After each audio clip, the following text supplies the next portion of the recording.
নমস্কার, আমি আরজে সুমন্ত।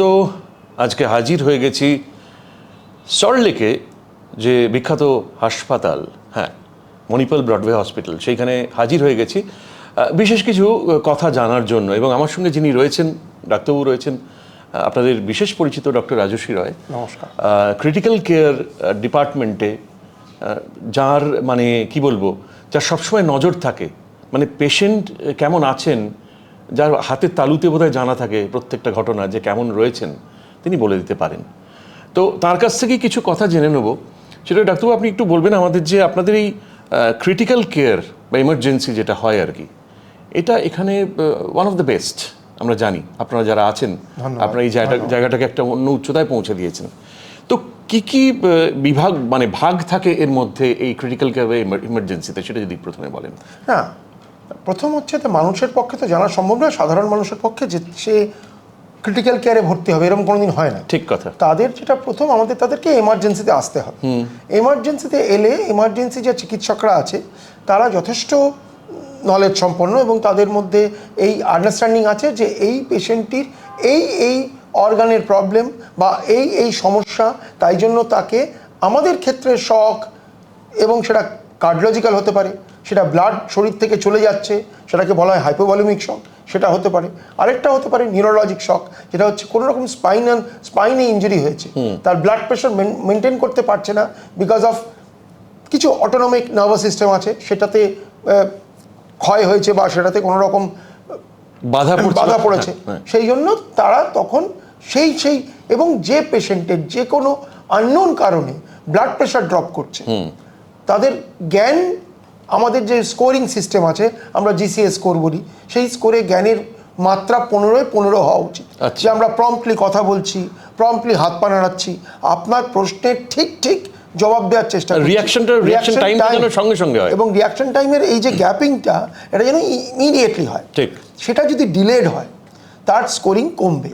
এরকম ধরনের কিছু, শ্বাস নিতে অসুবিধা হচ্ছে, শ্বাস নেওয়ার সময় গলায় আটকাচ্ছে, বা এই দুদিকের যে সাউন্ড আমরা নর্মালি স্টেথোস্কোপ দিয়ে পাই তার থেকে অন্য ধরনের সাউন্ড হচ্ছে, তখন তাকে ইমার্জেন্সি মেডিকেল অফিসার বা যে কনসালটেন্ট আছেন উনি বলবেন আপনার কিন্তু একটা মনিটর্ড বেড বা হাই ডিপেন্ডেন্সি কেয়ার বা ইন্টেন্সিভ কেয়ার, বিভিন্ন ধরনের আমাদের বেড আছে, এতে কিন্তু আপনাদের মানে একটু মনিটর্ড কেয়ারে থাকা জরুরি।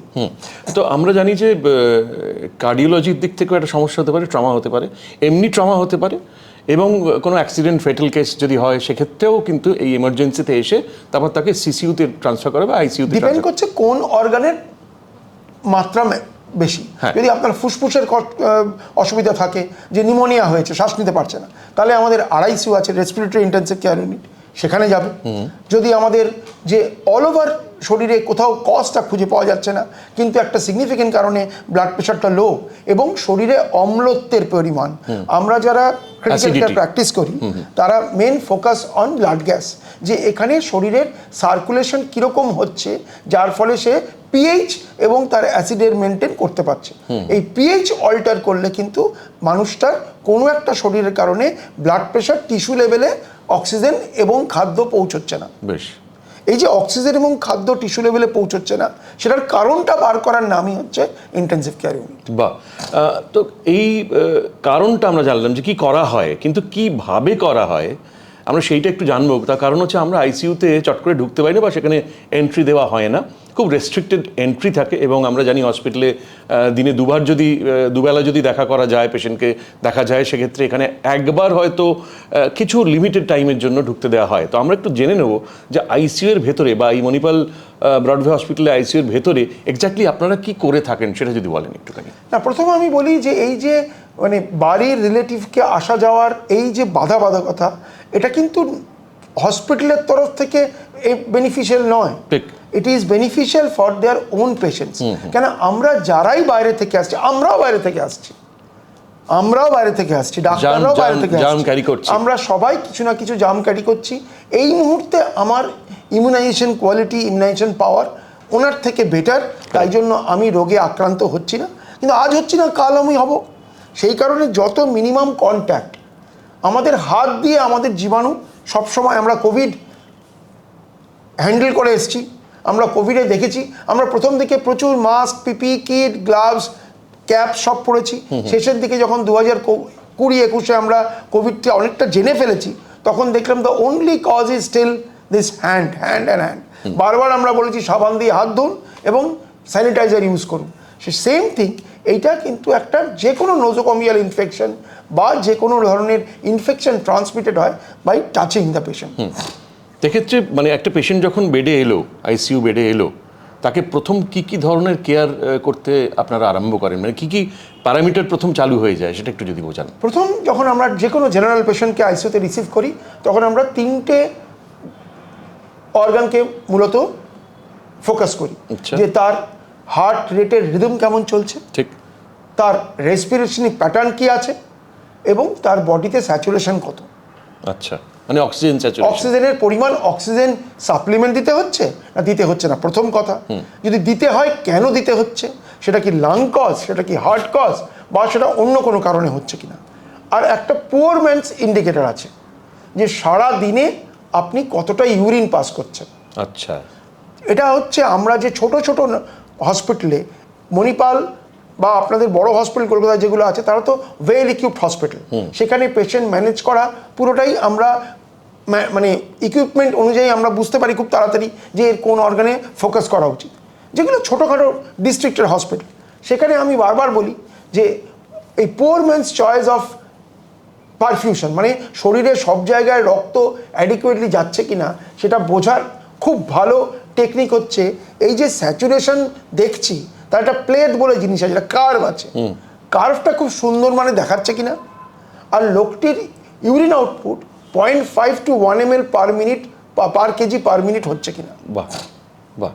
যদি তার ইউরিন আউটপুট ভালো হয়, তাহলে কিন্তু তার শরীর দিয়ে রক্তটা চলাচল করে কিডনি দিয়ে পাস করছে, এবং সেটা যেটা আমাদের ডিজায়ারেবল অ্যামাউন্ট সেইভাবেই পাস করছে। তবে সেগুলো ফাংশনটা ঠিক করছে, এখন অবধি সেই ফাংশনগুলো ঠিকঠাক রয়েছে। এটাই যদি অল্টার হয়, তাহলে আপনাকে অর্গান স্পেসিফিক হতে হবে যে কোন অর্গানটার জন্য আপনার এই অসুবিধাটা হচ্ছে। এই যে আপনি বললেন ডাক্তারবাবু যে ওয়েল ইকুইপড হসপিটাল, আপনাদের মতো এত বড় হসপিটাল, তো এই ইকুইপমেন্টগুলো কি কি আছে যেগুলো খুব সাহায্য করে আপনাদের চট করে এইগুলো চিকিৎসার ক্ষেত্রে বা কোনো কিছু বুঝে নেওয়ার জন্য?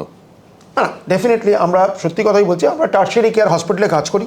সুতরাং Manipal Broadway is a tertiary care hospital, এবং যা যা গেজেটস আমাদের একটা স্ট্যান্ডার্ড আইসিইউতে থাকা উচিত ইন টুডেজ ডেজ, মানে অল ওভার ইন্ডিয়া এবং ইউরোপিয়ান স্ট্যান্ডার্ড অনুযায়ী, সেই ধরনের সবই গেজেটস আমরা ব্যবহার করি। আচ্ছা, আমরা 7 চ্যানেল মনিটর ব্যবহার করি, আমরা হার্ট রেট মেজার করি, আমরা কার্ডিয়াক আউটপুট মেজার করি, আমরা বেড সাইড ইকোকার্ডিওগ্রাফ করি by all the consultant and the residents, যে হার্টের রিদম কীরকম আছে, ভলিউম স্ট্যাটাস, যে মেন যে ভেসেলগুলো আছে, inferior vena CAVA, superior vena CAVA, তাতে রক্তের পরিমাণ কতটা কম্প্যাক্ট আছে, তারা শাঙ্কেন কিনা, তারা ওভারলোডেড কিনা, হার্টের ডায়াস্টোলিক ডিসফাংশন বলে একটা, মানে এই যে হার্ট সংকুচিত হচ্ছে, আমরা এতকাল জেনে এসেছি যে হার্ট সংকুচিত ভালো পরিমাণে হলে দ্যাট ইজ ডিজায়ারেবল বয়সজনিত কারণে, এবং হার্টের রিল্যাক্সেশনটাও ইম্পর্টেন্ট। খুব তাড়াতাড়ি সংকুচিত হচ্ছে, কিন্তু রিল্যাক্সিং যে রিকয়েলিং ক্ষমতা কমে যাচ্ছে, তাদের ক্ষেত্রেও কিন্তু হার্টের ওপর চাপ পড়ছে, কিডনির ওপর চাপ পড়ছে। সেই জন্য diastolic dysfunction is a very new modality for the last 5-10 years, but it is a very good modality to understand যে আপনার কি পরিমাণের হার্ট এই যে সংকুচিত এবং রিল্যাক্স এই জিনিসটা হচ্ছে, এই প্যাটার্নটাও খুব জানা দরকার।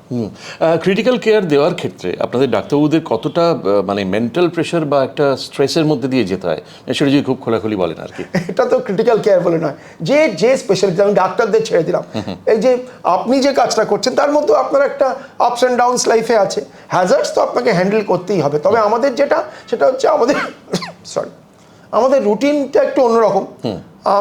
আমি আর ডক্টর বন্দ্যোপাধ্যায় আছি। ডক্টর বন্দ্যোপাধ্যায় আমার সিনিয়র, উনি আমায় ডাক্তারি শিখিয়েছেন।